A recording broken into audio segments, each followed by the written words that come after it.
you have the full powers of a mighty god, you answer to none and are free to use your powers to your complete amusement. Tremble beneath my will.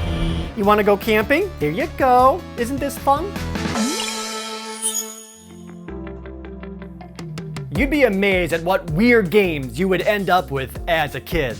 Some of the times, it was because our parents would go out to the rental store and pick something out for us, something that they thought would really appeal to our tastes, making it clear how little they actually knew about our tastes. That's how one weekend, my mom rented me the all-new game Star Fox, but also Mario's Time Machine.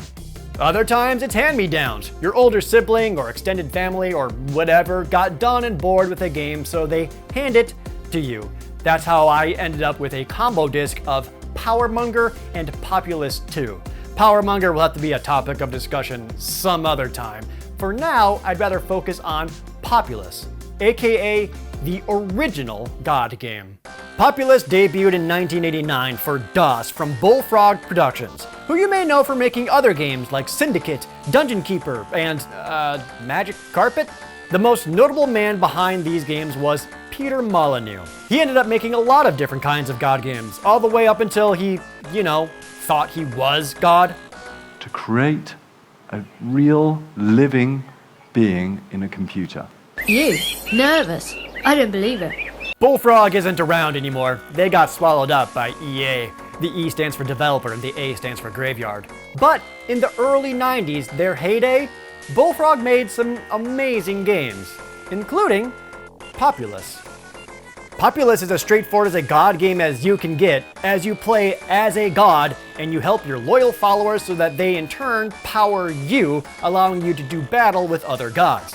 Looking at this now, you'd probably think, this is pretty crusty. And it is. But this was revolutionary at the time, an entirely new genre of video game. I also didn't play this one at all as a kid, so I have no emotional attachment to it whatsoever. So that's why I'm going to be focusing on the one that I did have and played a lot of, Populous II.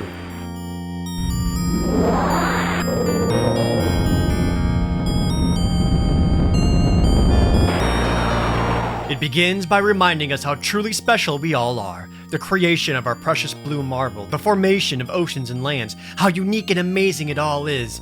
And, as a god, what the heck are we gonna do with this thing? Much like a lot of the other Peter Molyneux games, Populous II doesn't shy away from humor. It even tries to be meta by showing the opening sequence like it's in a movie theater. That's weird. It doesn't work for me. It gives a very basic premise to the game. People were created, some wear blue, some wear red. They hate each other, let them fight. Populous II is based heavily on Greek mythology. From here, you create your deity, name yourself, and use some simple options for customization. You'll also notice on your god screen that you have 6 different categories of god powers. There's the powers of fire, nature, water, earth, wind, and person. Also, as I discovered, once you put an experience point into one of these powers, there's no way to undo it, so immediately I accidentally dumped all of my experience into person. Every level begins the same, a big map with lots of water, some bits of land, and a few people already settling. So, as a god, how do I best harness my cosmic powers? By giving everyone I know a nice little place to live. The people will wander around, and once they find any piece of flat, unsettled land, they'll start to live on it. However, the more flat land available around them, the nicer the house that they'll have. So that's what I do. As God, landscaping. Left click to lower land, right click to raise it. This allows these guys to go from simple circus tents, to cabins, to their own castle. There's a reason to do this, of course. The nicer the home they have, the more the unit strengthens, as denoted by their flag raising. This allows more units to spawn off and make new settlements, and more importantly, the more and stronger units you have, the more they'll charge your mana. So you'll spend the majority of every round raising and lowering land to make lots of flat areas for people to settle. Apparently, this is called sprogging. I've never heard of that word before Populous II, and now that I'm saying it out loud, I'm pretty sure it's a slur to someone. Now obviously the most fun you'll get out of Populous is using all the destructive powers, but as you can see, they charge incredibly slowly. That's why it's good to put experience points into them so that they charge faster, and why you'll be spending the majority of every match flattening land as much as possible so that everyone gets a castle, and charges your powers faster. Also, all of these units walking around are officially called peeps.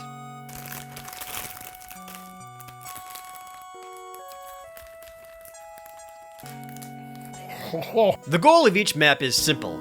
Kill the Reds. They'll be doing the exact same thing you are, sprogging their lands and helping their peeps do battle with yours. So once you start generating enough power, start blasting away. If two peeps come into contact, they'll get into a battle. If yours loses, he burns to the ground. If yours wins, he does such a powerful uppercut that the red guy gets yeeted into space.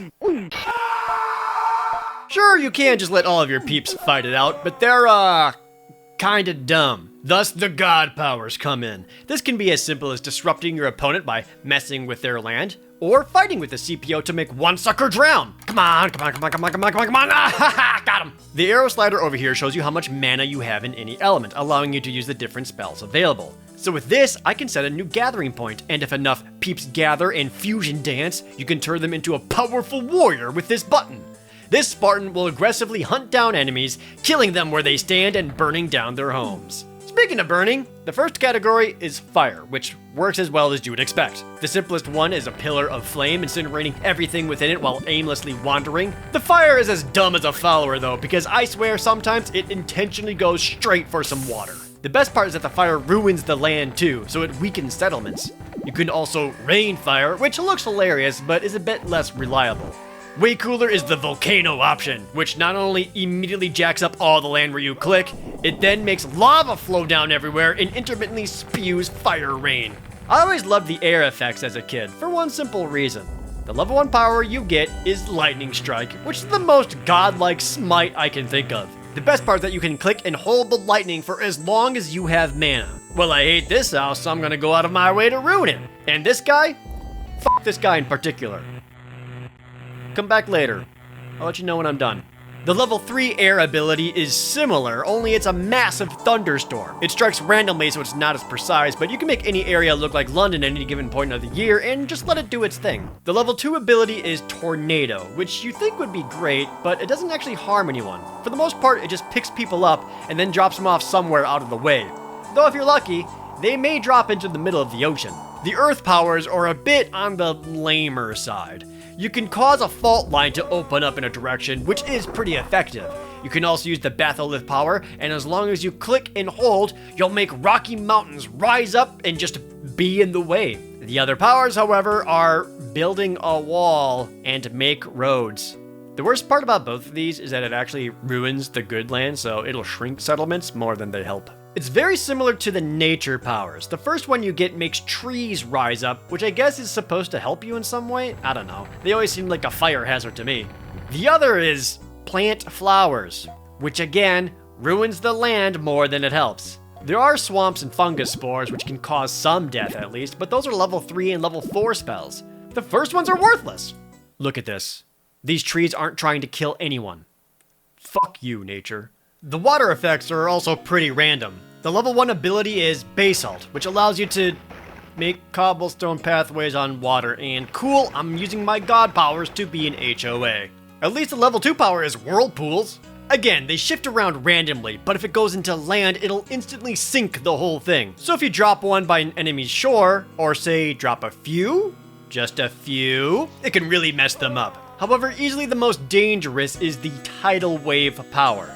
I thought it would make a big wave to take out the enemy, and I was partially correct, but it turns out the tidal wave will just keep going, and it will keep going, and won't stop.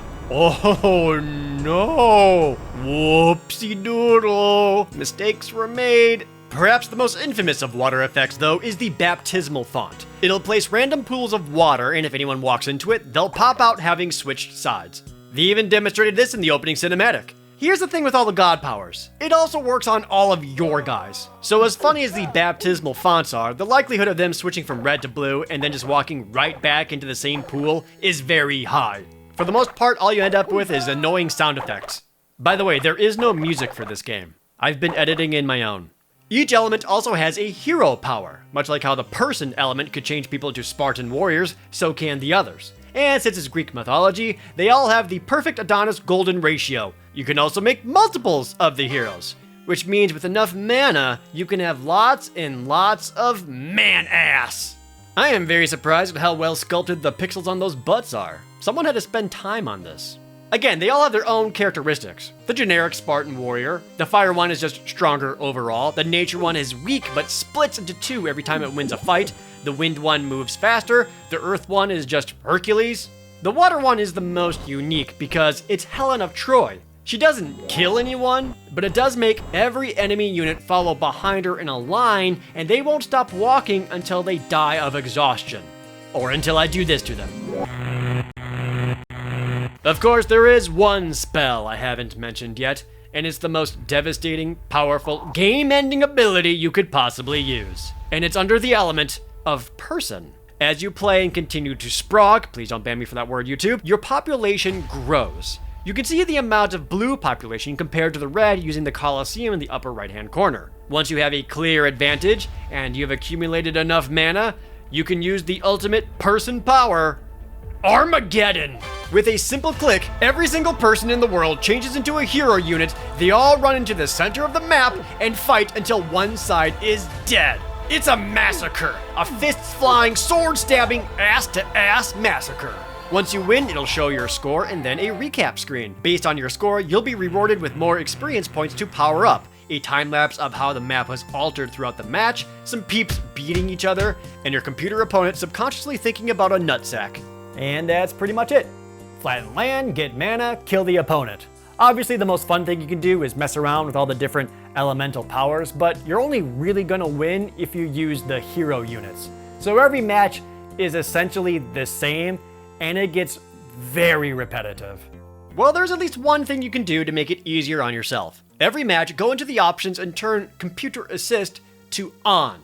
This will make the computer automatically flatten land for you. It'll do it faster, better, and more efficiently than you ever can. In fact, I actually ran out of mana to even do basic landscaping because it was doing it so much and so often. But once my mana generation was strong enough and I didn't have to worry about it anymore, it meant I could focus entirely on screwing with the enemies. It's a little less involved in the early game, but it's way more fun to just cause destruction than being stuck in the same gameplay loop of fixing land for people who show zero appreciation for you. Now, to be fair, each level is slightly different. As far as I can tell, the starting land mass is completely random every time, but the rules also change on each one. For example, you only have access to specific powers on any given map. Other rules will say things like, you're not allowed to alter enemy territory. You can only landscape if you have a unit nearby. Sometimes you can't lower ground at all or raise it, etc., etc. These rules ended up being more irritating than providing it for a different, challenging level, though. So that's basically the game. Kill the enemy, level up your powers,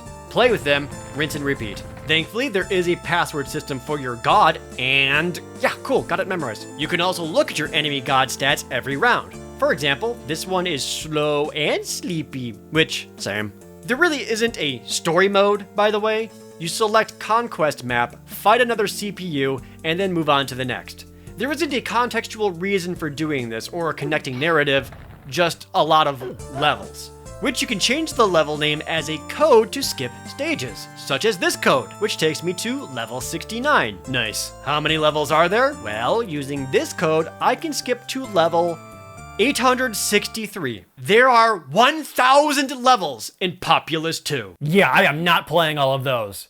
I know Populous was revolutionary for the time and pioneered the god game genre as we know it and all of that, but now it plays like a little more than a novelty. The Populous series didn't end with the second one, though. There were sequels. Populous 1 and Populous 2 both got SNES ports, and they're... yeah, Populous 1 was also on the Sega Genesis and the freaking Game Boy. The next in the series, Populous: The Beginning, came out in 1998 and plays more like a real-time strategy game. You're also not a god, but a shaman of the village using rituals to use godlike powers. The next and final Populous game came out in 2008, and it was on the Nintendo DS. It plays much closer to what I would expect from a Populous game, only this one is much more anime and, sexy.